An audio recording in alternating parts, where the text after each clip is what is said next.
মিষ্টি দই দিয়ে মাছের কোরমা কখনো খেয়েছো? এটাও আমার মায়ের একটা স্পেশাল রেসিপি। মিষ্টি দই ছাড়া আর কি কি লাগে শুনে নাও। কিশমিশ তো, রসুন লাজুলি, আদাও লাজুলি, আর পেঁয়াজটা গোল গোল করে।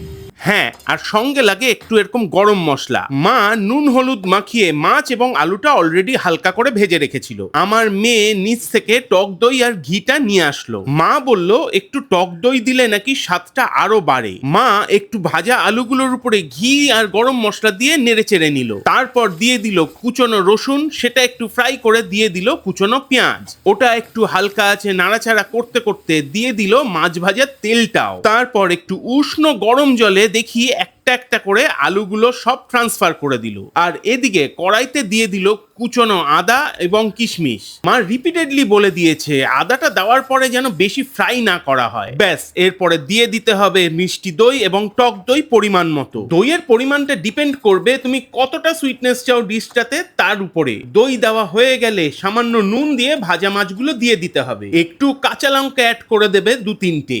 মাঝে মধ্যে চেক করে নেবে আলুটা সেদ্ধ হচ্ছে কিনা। আলাদা করে এই ডিশটাতে জল অ্যাড করার কিছু নেই। ভালো করে মাছগুলোকে ঘুরিয়ে ফিরিয়ে রান্না করতে থাকবে। আলুগুলো সেদ্ধ হয়ে গেলে ওটাকে ট্রান্সফার করে দেবে এই মাছের গ্রেভিটার উপরে। ব্যাস, প্রায় রান্না শেষ।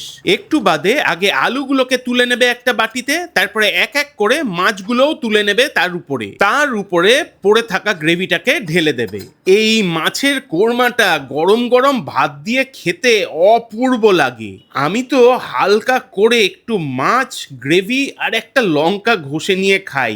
তোমরা জানিও তোমাদের কিরকম লাগলো রেসিপিটা।